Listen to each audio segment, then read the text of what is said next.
Hello, it's time once again for the Sunday Night Weekend Review. It happens to be Sunday afternoon today, but I won't tell anybody if you won't. It's I'll be okay. It's February 12th, 2017, and my name is Don Oshman, Editor-in-Chief and Publisher of HideNet Market Reports.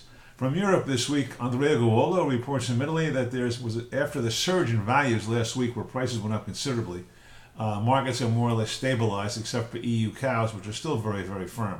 UK Irish heifers we're selling in decent volume now. Prices on 36 and up UK and British pounds were $1.60 to $1.65, which is the same where they got last week. EU veal skins are hard to come by, regardless of price for the better ones. The luxury brands are just snapping them up, but there's not much to snap up. They're pretty much all spoken for. In sheep and lamb, low grades are lower. Low grade sheep and lambs were lower, but luxury selections were higher for fashion items, which is good to hear of anything.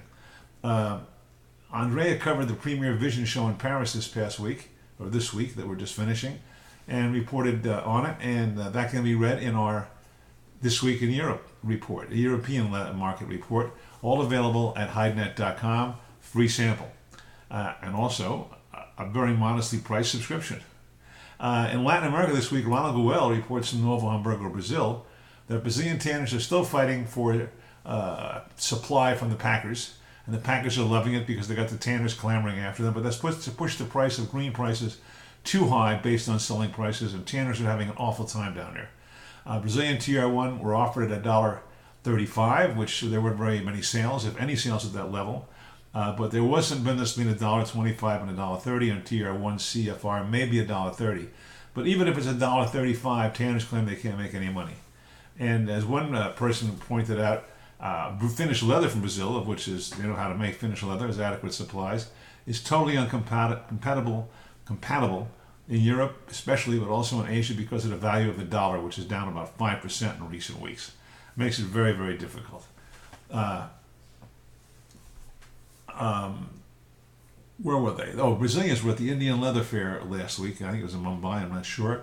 And they said they had pretty good business. They were very pleased with that trade fair, and we'll see the ramifications of that to see if their business picks up a little bit in the coming weeks. In Argentina, prices were steady and unchanged, and Uruguay, fresh highs rose 5 cents. North America this week, it was a fairly lackluster period. Prices overall were firm and fairly steady. Texas steers sold in and around $78 to $80 CNF, Far East Major ports, on 64 to 68 pounds. The cow sector remained very firm. Chinese buyers were relatively quiet on steers, but showed some interest bidding, which they always are, but not with the fervor that some sellers had hoped would be the case. The question is the Chinese lack of strong buying due to the end of the lunar holidays, which for most has come now, or do they have enough coverage from before the lunar holidays, or did the packers get so far forward that they can hold out, and unless a tanner is willing to pay them in advance, they won't sell, or can we see the Chinese and other Asian buyers coming in the week ahead because, as I said, all the holiday machinations have about come to an end? Read HideNet and find out. As simple as that. HideNet.com for your reading pleasure, for your market pleasure, and for your market profitability. We like to say HideNet are your eyes on the market. We're also pleased to advise that our U.S. Weekend Review is now available in Mandarin for all of our Chinese friends.